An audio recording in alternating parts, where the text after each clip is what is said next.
were just on heavy verified runway and Summit, runway 28 right. Right now at 6, more than a dozen people hurt and thousands of passengers stranded after a plane's engine catches fire at Fort Lauderdale Hollywood International Airport. Good evening. I'm Felicia Rodriguez. And I'm Tiffany Kenny. Todd McDermott is anchoring our live team coverage from Fort Lauderdale. Todd? Well, as you can imagine, this airport was a scene of great fear and great panic in those moments about 12:30 this afternoon when a Boeing 767 operated by Atlantic Airways suddenly burst into flames on the left wing. It was an incredible scene. 101 people on board. Now tonight, the airport is partially open, but the north runway is still closed because that Dynamic Airways plane is still sitting on the tarmac, partially scorched, unable to be moved. It is still hot right now. It was, again, just after 12:30 this afternoon. The engine caught fire with those 100 people on board scrambling to save their lives. And of the people on board, just one suffered serious injuries. We're told that person did suffer serious burns and was taken to the hospital. 2 other people also suffered moderate injuries. And the other 12 suffered what are being described as minor injuries, what they called the walking wounded, mostly people who suffered bumps and bruises getting off the aircraft and sliding down that exit chute.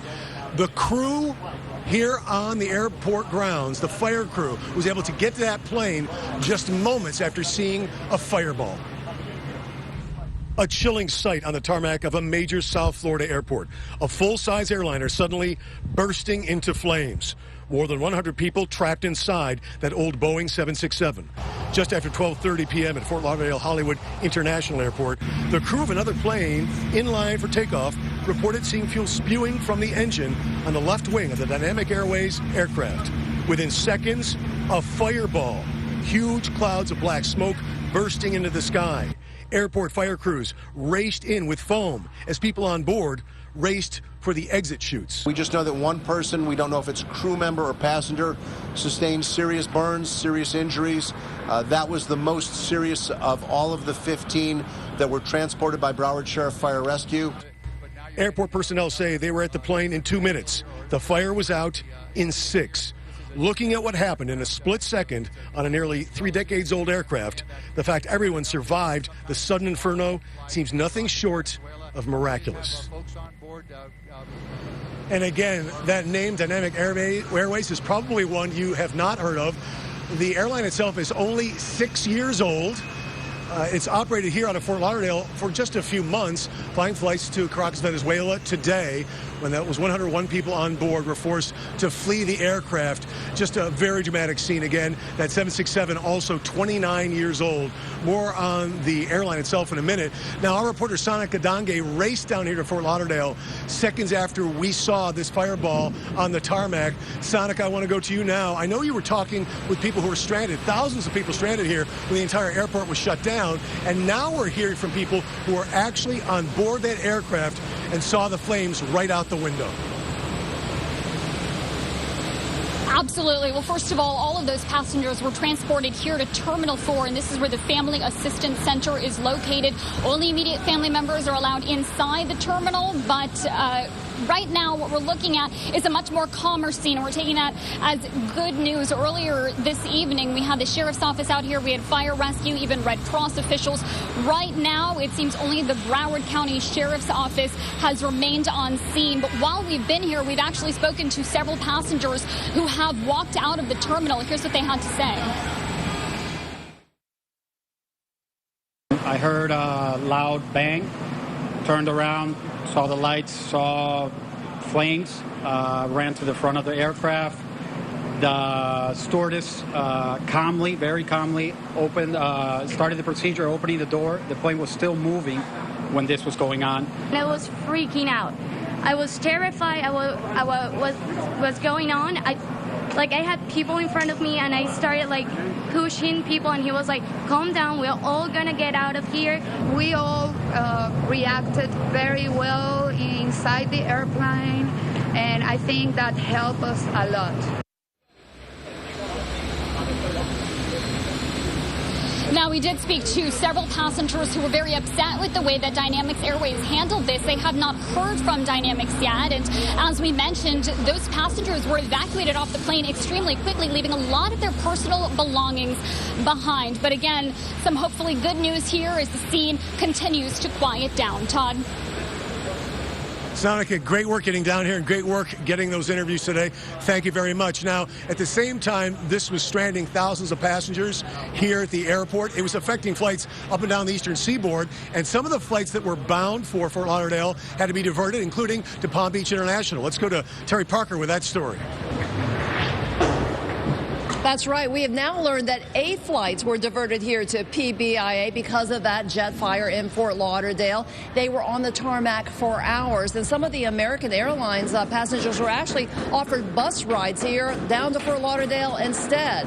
Now, we could glimpse some of the planes through the window sitting out there waiting until the Lauderdale airport reopened. Those diverted planes included an Air Allegiant from Greenville, South Carolina. Also, 3 JetBlue flights were diverted here, one from Bogota, Colombia, one from Montego Bay, Jamaica, and one from JFK in New York.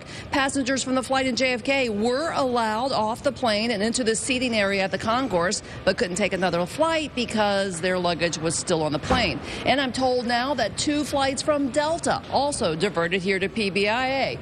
However, no arrivals or departures here at PBIA were affected by that fire in Fort Lauderdale. Todd?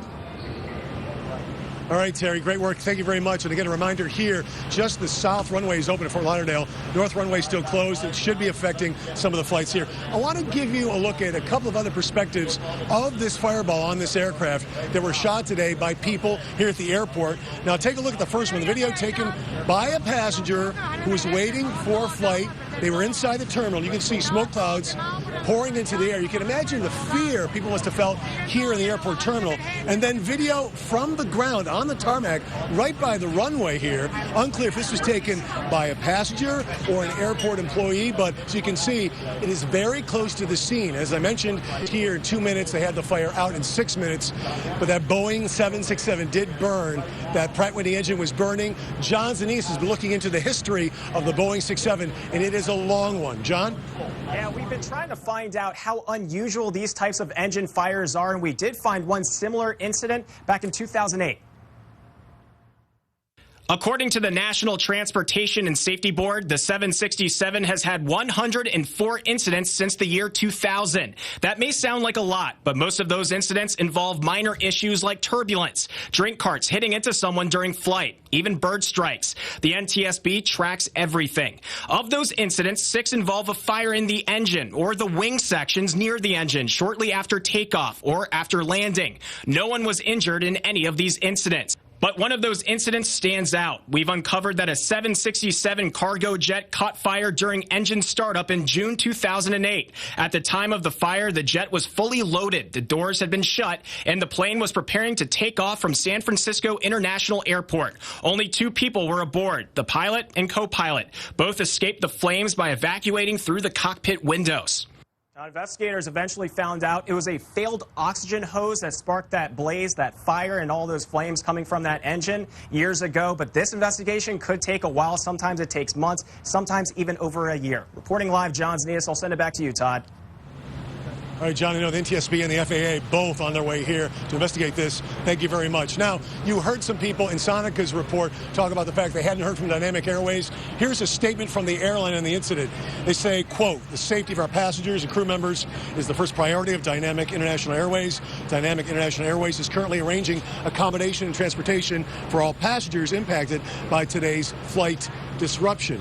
That is the one and only statement from Dynamic. We do believe that that airline based in Greensboro here in the U.S. is sending people here as well. Now, we aren't going anywhere here. We have much more of our team coverage. We're going to update you through this newscast. I'll be back with another update in just a few minutes. You can also follow our coverage and any more information we get immediately. That's on our website, WPBF.com. For now, I'm Todd McDermott live at the Fort Lauderdale International Airport. Back to Tiffany and Felicia in the studio. Todd, thank you for that extensive team coverage. The Palm Beach Inspector General tonight has launched launched an investigation into the activities of the city spokesman for the city of West Palm Beach. Elliot Cohen under investigation after 2 citizen complaints. The Inspector General says he is looking into Cohen's release of thousands of emails on the city's website in an effort to be transparent. But some of the emails contained confidential information about police undercover work and federal drug stings. The inspector is also looking into Cohen's outside PR business for a contractor who works for the city.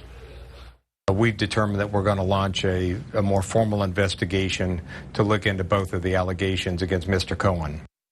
The city says it wasn't Cohen's responsibility to review the emails before they were released, and they are standing by him. A Stewart man is alive tonight after police in Port St. Lucie say he was kidnapped, shot in the head, and then left for dead on the side of the road. Police responded to a call at the intersection of McCarty Road and Newell Road Saturday afternoon. A woman walking her dog heard the victim, 26-year-old Joseph Kiefer, calling for help. Police say Kiefer told the officer that he was kidnapped while walking outside of his Stewart apartment Saturday afternoon, taken to that rural area in Port St. Lucie, stripped to his boxers, robbed, and shot in the head. Most of the times, you know, this type of gunshot wound would be fatal, or if not, very catastrophic for the recipient of it. Police say the victim told them he did not know who did this. They're looking for 3 suspects in a gray 4-door sedan. And a good Thursday evening to you. Here's a live look from our First Alert Sky Camera Network down in Delray Beach, South County. We were tracking some scattered shower activity and mostly cloudy skies. And I tell you what, it is a tale of 2 different weather scenarios. As we take a look at South Florida, we do have clear skies basically north of Stewart and towards Vero Beach, but holding on to cloudy skies and even a few scattered light to moderate sprinkles as we move in towards South County. Get some heavy stuff right now from Delray Beach just east of that camera. So this is a heavy shower basically if you're traveling down I-95 from Yamada Boulevard up towards Boynton Beach Boulevard. You got to cluster some heavy showers. Also some heavier thunderstorms down where Todd was and our crew reporting in near FLL, Fort Lauderdale International Airport. You can see some extensive storms in around that area, but the good news is they are moving offshore. Outside of that, temperatures, it was a warm one, right? The humidity back making it feel like 90 in some spots. We've got 79 in Stewart, low 80s elsewhere, and I think that's where we'll stay for the rest of the evening. A slow cool, let's say a slow cool down, cool relatively talking, as we'll only dip down into the mid 70s tonight. And then as we head through tomorrow, a mix of sun and clouds, much more sunshine and temperatures in the low 80s. But take a look at this, more dry air sitting right on top of us. It continues for the next 48 hours. What does that mean for your weekend? All important Halloween forecast. We'll take a look at that in South Florida's most accurate in just a few minutes.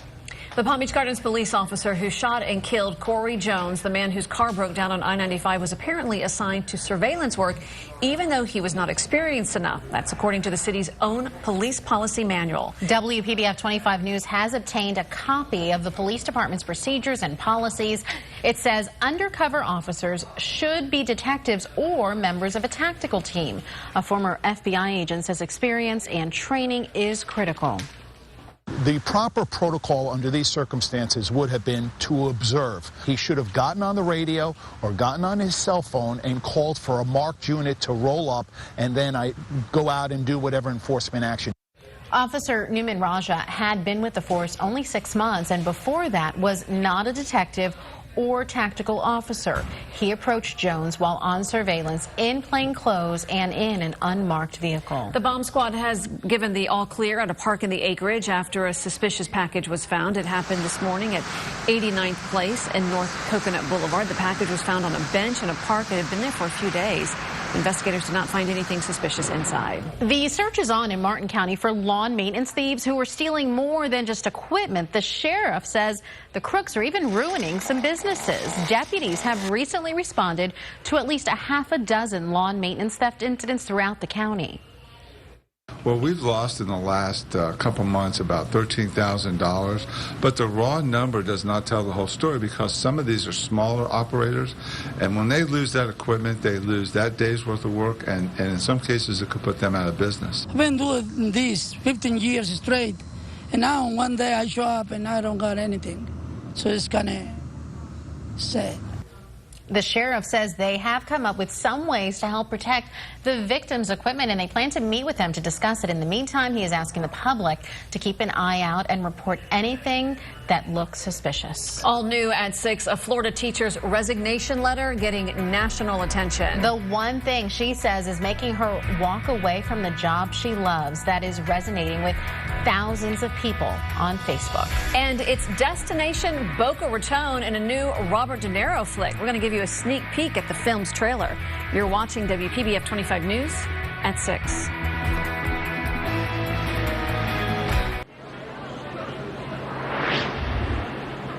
Hello, I'm Todd McDermott, back here live with our late-breaking news concerning this aircraft that caught fire today, stranding passengers, but also putting more than 100 lives in danger here on the airport tarmac. The Dynamic Airways flight caught fire at about 12:30 today. More than a dozen people are hurt tonight. That left engine of the plane, a Boeing 767, caught fire. The plane was bound for Venezuela. The fire leaves thousands of passengers stranded. Fire crews arrived here in about 2 minutes, put the flames out in about 6 minutes altogether. Some actual flights were diverted to Palm Beach International Airport as well to other airports around the country. Right now, of course, the cause of this engine fire, this Pratt & Whitney engine, is still unknown. The National Transportation Safety Board, as well as the Federal Aviation Administration and Pratt & Whitney, the engine maker, have all sent representatives here to try to determine what caused this fire today that could have been so tragic, but was not. No one killed, just one person with serious burns. I'm Todd McDermott, live in Fort Lauderdale. Back to Tiffany and Felicia in the studio. Todd, great work down there today. Thank you. A teacher from Central Florida is getting national attention after posting her resignation letter on Facebook. Wendy Bradshaw worked with challenged kindergartners through second graders in Polk County schools, and she resigned because she says there's just too much testing in Florida schools. On Facebook, Bradshaw wrote in part, their shoulders slump with defeat as they are put in front of poorly written tests that they cannot read but must attempt. Their eyes fill with tears as they hunt for letters they have only recently learned so that they can type in responses with little hands which are too small to span the keyboard. Kindergartners are being forced to skill and drill to learn how to fill in bubbles. Everything in schools now revolve around passing the test. Earlier this week, President Obama announced new recommendations for schools limiting time for testing to 2% of class time. Just a couple of days from November, and we're still feeling like summer. Look at this high temperature, 86 after a morning start, 73. And you can tell there's half and half kind of going on right now with our weather across South Florida. We do have some clear skies from Vero Beach running through Stewart, but down in South County, we're still holding on to some cloud coverage and even a scattered shower or two. Some Boynton Beach back through Delray, now sneaking in towards Highland Beach. You got a cluster, some heavy showers and some bigger thunderstorms as we move south in towards Fort Lauderdale, right off the coast. Wouldn't be surprised to see a couple of water spouts with those. Winds nice and gentle, anywhere between 5 and 10 miles per hour, but we're still pumping in the moisture as we head outside. You can feel it. It is definitely a lot stickier today than it was the past couple of days.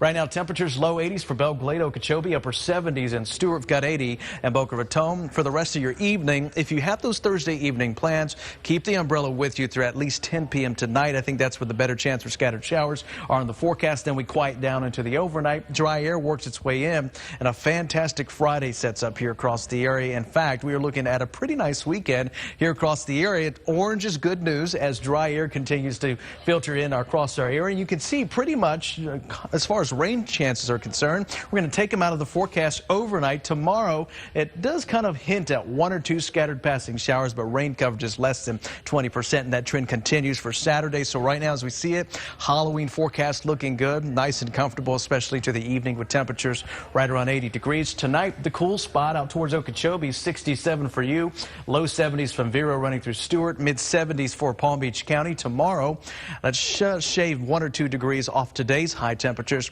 As you can see, high temperatures tomorrow only into the low 80s from West Palm Beach, also back out towards Belle Glade, and slightly cooler as we work our way for Friday night and again into Saturday morning, as the cool stuff will be out towards the west, the inland locations.